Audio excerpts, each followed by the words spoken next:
On rough days, Anand Sinha still finds himself pulling up that old Instagram post. The one where he officially announced the end of his nearly 6-year-old startup, Leap.Club. He will spend hours scrolling through comments, hundreds of them, all mostly from women. And it'll still hit him just how much that goodbye meant to so many people. I think that's so rare. Which company can you really think of that's announcing something and like this, and then people get so emotional about it? Anand met his co-founder Ragini Das while they were at food delivery platform Zomato. In 2020, they decided to launch a mission-led business. And the mission they chose was to build a networking community for women in India. In 5 years and 8 months, they did just that. Leap.Club managed to cross 25,000 paid members and scale revenue to over $3 million. But even at its peak, Ragini and Anand knew that what they were building, it came with a huge risk. We also knew that, our TAM will get smaller, we might not be able to raise money, and we might run into the issues that we eventually, of course, did as well. On May 15th this year, Leap.Club announced that it was pausing operations. Beyond the heartbreak of shutting down something he helped build from scratch, for Anand, this meant figuring out what came next. And maybe more importantly, it meant facing a future where he might no longer be a founder anymore. So when I moved back to Delhi just 3 months back, in fact, I came back thinking that I won't work for a year. I've been working non-stop for 16 odd years, and I thought I'll just take a break. But life had other plans for Anand. During his brief hiatus, Anand met up with the team at Masters Union. Now, this is the 5-year-old B school that quite boldly pitted itself against the IIMs and ISBs of the world back when it launched in 2020. I spoke to the team there. Just felt like the right playground for me to sort of jump into. And so it's not been easy. It's a bit of a change for sure. It's needed some rewiring, but getting used to it now. You see, Anand is part of a small but steadily growing group of founders who've decided not to start up again. Instead, they have chosen to take their entrepreneurial instincts in-house. It's like joining a movie mid-scene, right? As in you are, of course, you're now part of all the actors and you're doing your bit, but you're not the one writing the script anymore. You're not the director in some sense anymore, right? We've all heard the founder story. The kind of founders they make movies about. The kind who see unimaginable success, who build massive brands that the whole world knows about. Or you hear the other kind of founder story. You hear about the founder whose startup fails, who loses the company, who loses the money, and sometimes even themselves. The thing is, there's another version of the founder story that we rarely get to hear about. What happens when the startup ends, but the founder doesn't start again? What if they choose instead to take all their entrepreneurial learnings and instincts elsewhere? So if they have the founder mindset / founder mode or like builder mindset, there are different names. You have a goal and you want to get there. And if you're a founder, you'll figure out how to get there, no matter what. The majority of the people, they would find excuses or reasons not to get there. They would need a team, they would need resources, they would need more budget, whatever. It sounds simple, but it is anything but. Because once you've been the one writing the script, finding your next act can feel like fumbling in the dark. I remember some fairly scathing feedback that I would get from customers. Not everyone can take it. Many people just feel like, why am I subjecting myself to this kind of degradation in some sense, right? I was doing fine where I was, and let me, especially if the venture is still running, it's much easier to go back to that. In this episode, we meet these founders. Each stepped away from their startup, but never really left founder mode behind. And now they're learning what it means to thrive, not as the director of the story, but as a supporting character. I'm Rahil Philippos. I'm Vidhatri Rao. And this is 90,000 Hours.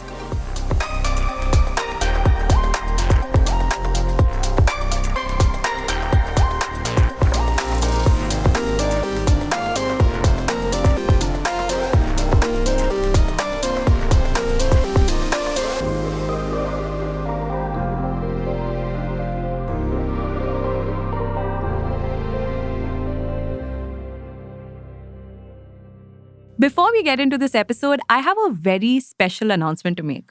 I have a new co host and co producer for this podcast. Her name is Vidhatri Rao. And you know what? Vidhatri, take it away. Why don't you introduce yourself? Thank you so much, Rahil, for the very kind introduction. Hi, everyone. I'm Vidhatri. I used to be an editor before, editing political stories, incidentally. But through the process, I did a little bit of tech reporting and realized that's where my heart lies. So I packed my bags, moved to Bangalore, joined the Ken, and here I am. Thanks, Vidhatri. I am so excited to work with you. We have some very cool things planned for this podcast. So, as they often say in the podcasting business, watch this space. And with that, let's get back to the episode. Lalana Zaveri never really wanted to be a founder, and yet she became one, kicking and screaming. I don't think I ever really saw myself as an entrepreneur, but it was almost like this: let me support my partner who wants to embark on this new business venture. And I had the domain knowledge as well. The venture she's referring to is Printo, the retail and online printing company that's been around since 2006. Printo was the brainchild of Lalana's husband, Manish Sharma, who famously stumbled upon the idea after experiencing the rather excruciating process of getting business cards printed in Mumbai one fateful day. As luck would have it, Lalana at the time was working at none other than the global printing giant responsible for permanently rebranding the humble printout, Xerox India. Manish floated the idea, Lalana quit her job, and the two, now co-founders, moved from Mumbai to Bangalore. So in many ways, it seemed like I would be the ideal co-founder for a business like this. But I think soon into the venture, like about 2 or 3 years, I realized it was overwhelming. It was not for me.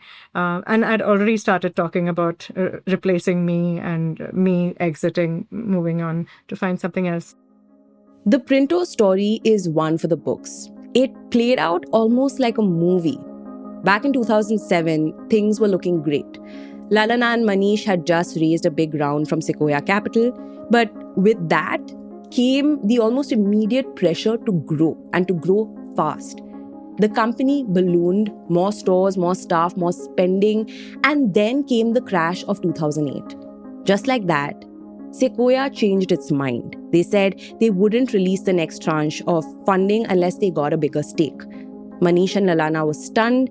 A couple of years later, when a deal with a strategic investor fell through because Sequoia just wouldn't play ball, they reached their limit.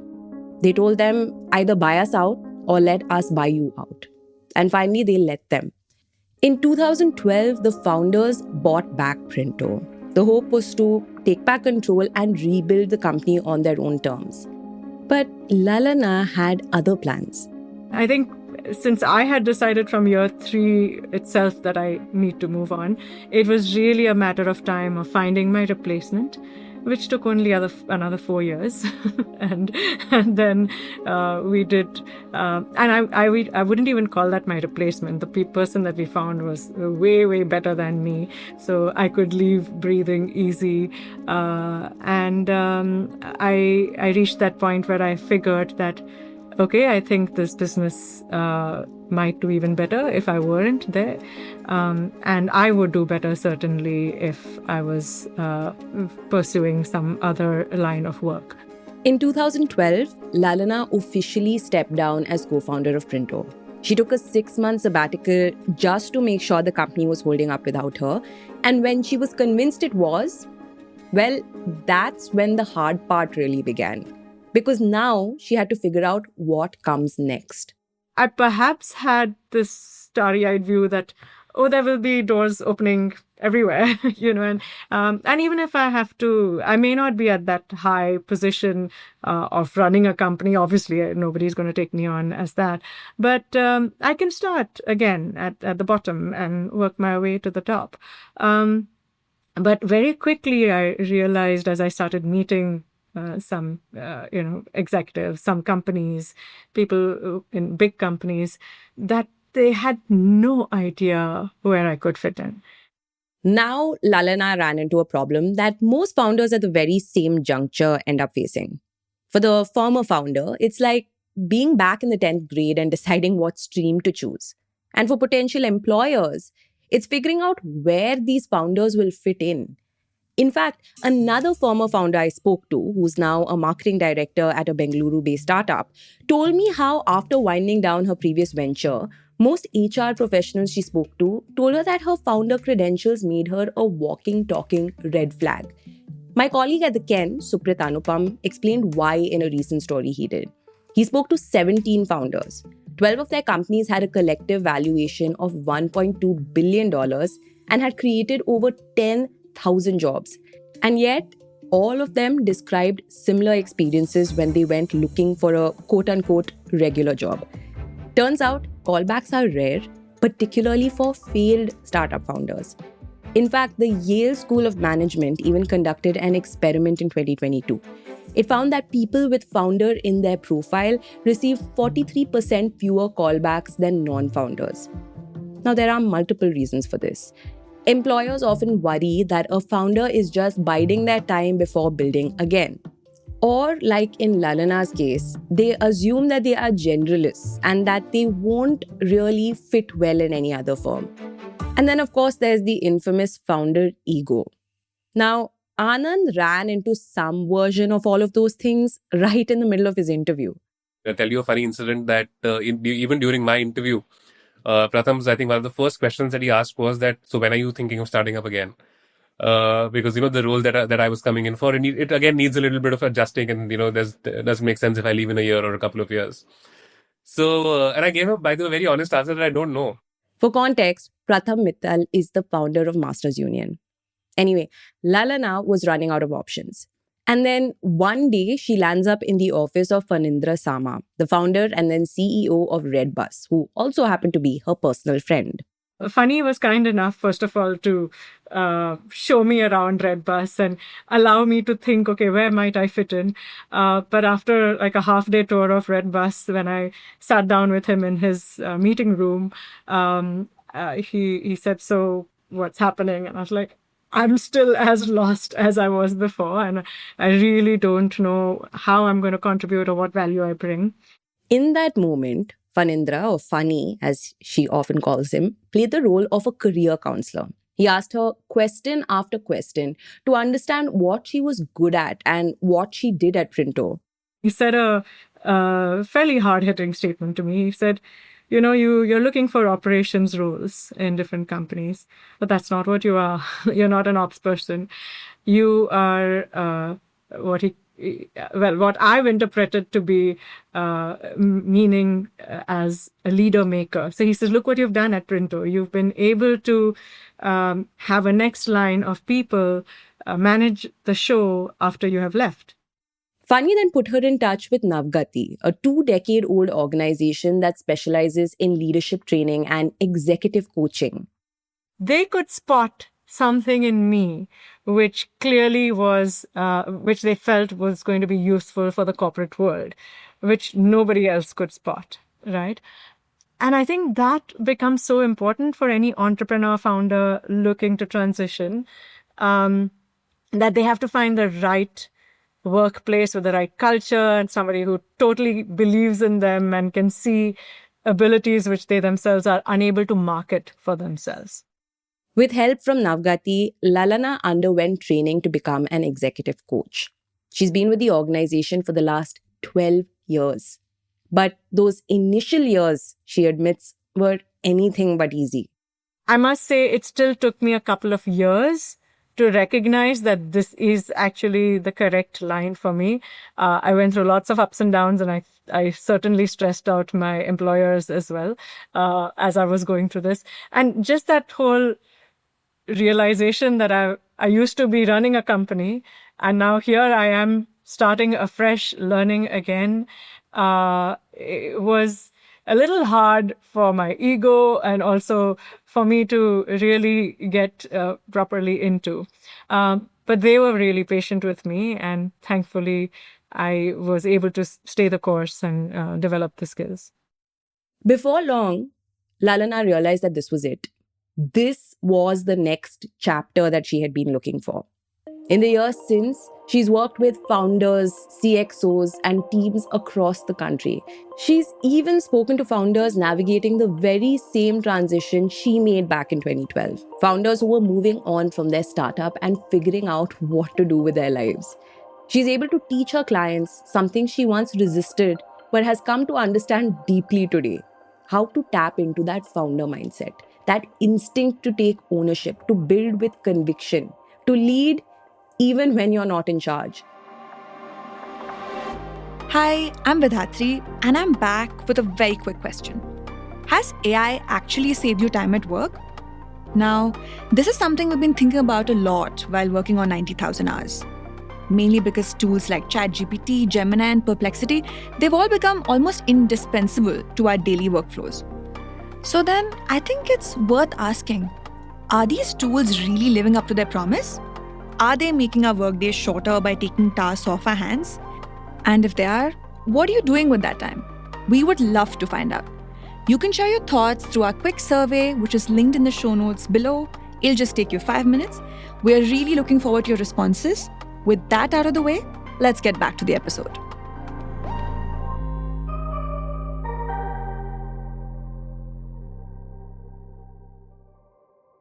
It's been 3 months since Anand joined Masters Union.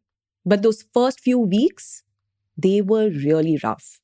In my first couple of weeks, I was a bit impatient. I used to go to Pratham quite a bit and just always go with this thought that, okay, why are we doing this way?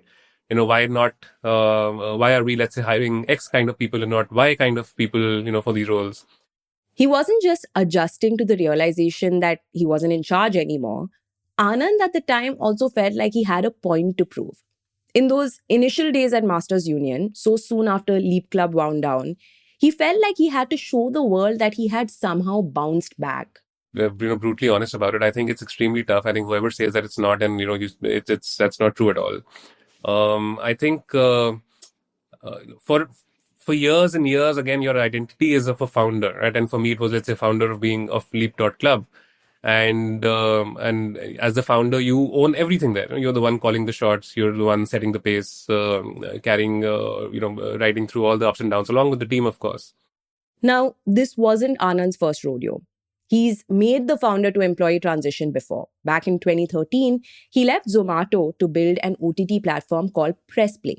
He ended up shutting down the company in 2017 and then returned to Zomato soon after. That was familiar ground because he had worked there before. This was anything but. So there is a lot of internal adjustment for sure. I think there is patience, as I said, required from the other side for sure. But I think it's all good. It's all, discomfort is always good. You're building some sort of a new muscle somewhere, in your body, in your brain. So I also definitely took that first 4-5 weeks to sort of adjust. After those initial tough weeks, Anand ended up doing what he knew best. He went back to first principles. He set out to understand the mission at Masters Union.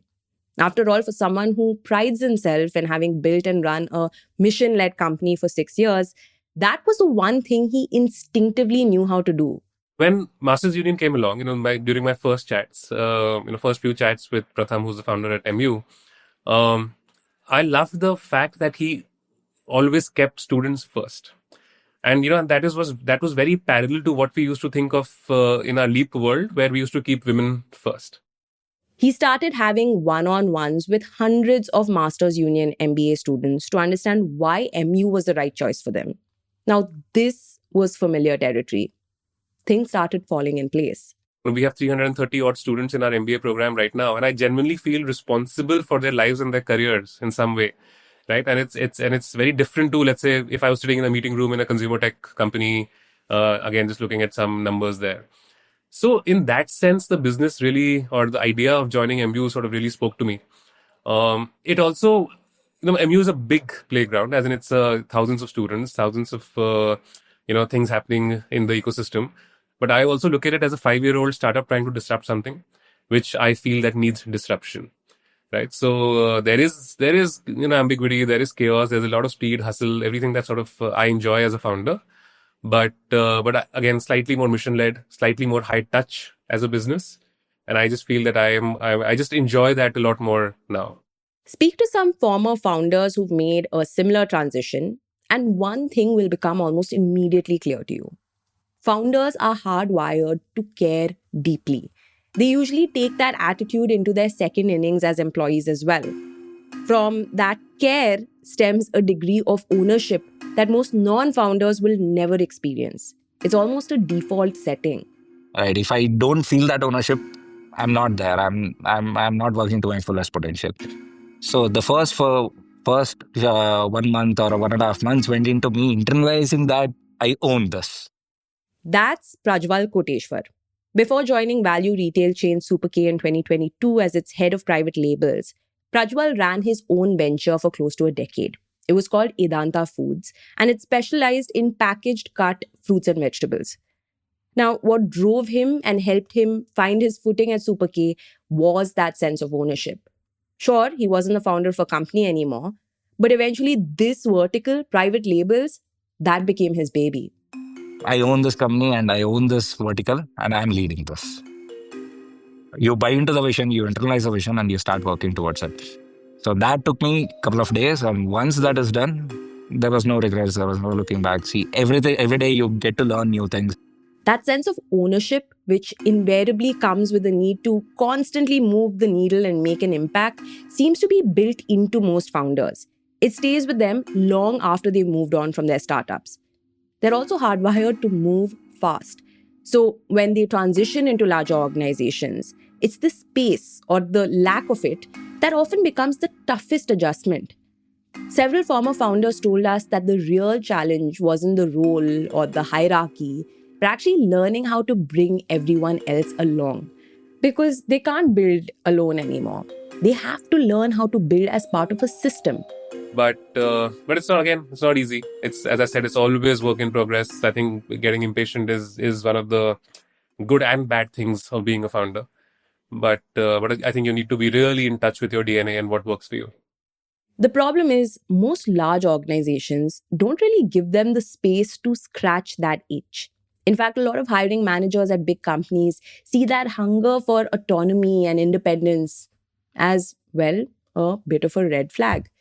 When our colleague Suprit spoke to a few of them, many admitted that they worry ex founders won't fully adjust to a role where they're not the ones calling the shots. And that's why most former founders end up joining early or mid stage startups instead. These tend to be places where they can still see their fingerprints on the outcome. And those are exactly the kind of people many of these startups are looking for. Mostly people in the seed or Series A stage, I mean, when they're growing, right? They're looking for people who are like them. So they're not going to find those kind of candidates from a corporate background. Anand Sukumaran runs a platform called founders.careers. Over the past 4 years, he has helped more than 100 founders find their next roles at companies specifically looking for people with a builder mindset. The kind who actually thrive in the chaos, ambiguity, and speed that the other Anand, the one at Masters Union, was talking about a little while ago. They need people who've gone through the grind, who aren't afraid to take risks, who are comfortable wearing multiple hats.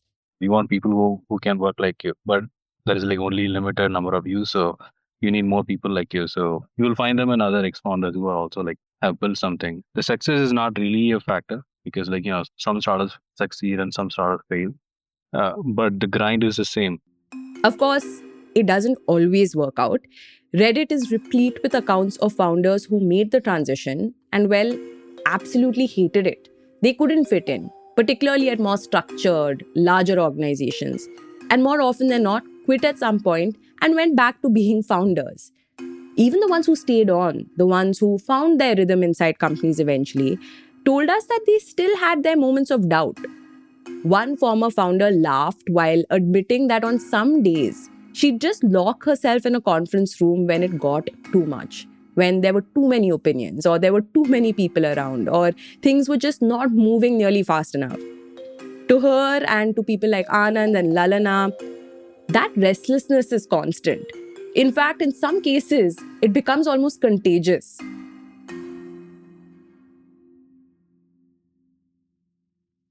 Anand told me how he loves to surround himself with colleagues who think like founders. I think Not all of us are meant to be founders, of course, and I respect that. But I think a lot of us can have the founder's mentality. These are the types of teams he loves to build, full of people who are most excited about the problem statement instead of the outcome.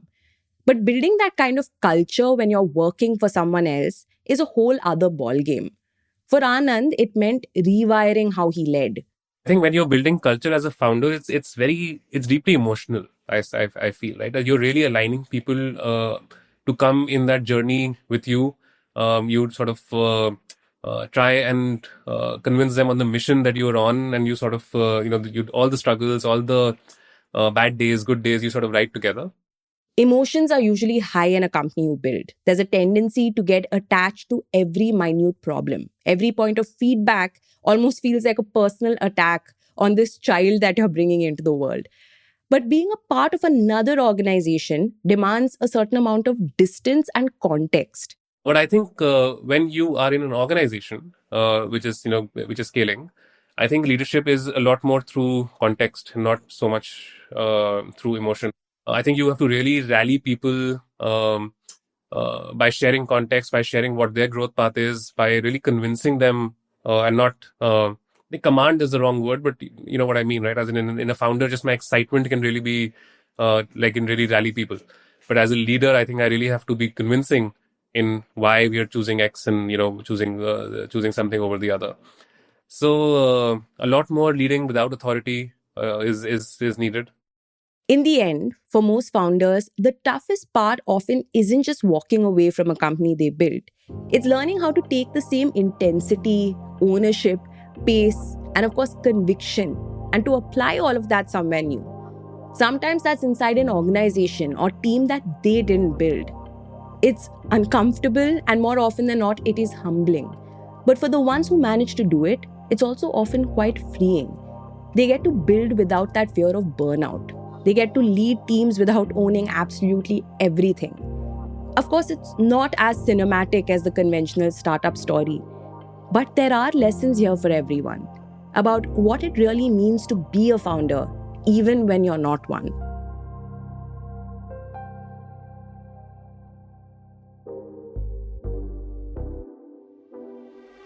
Thank you for listening to 90,000 Hours. This episode was written and produced by me, Rahil Philippos, along with my wonderful co-host and co-producer, Vidhatri Rao. It was edited by Rajiv CN.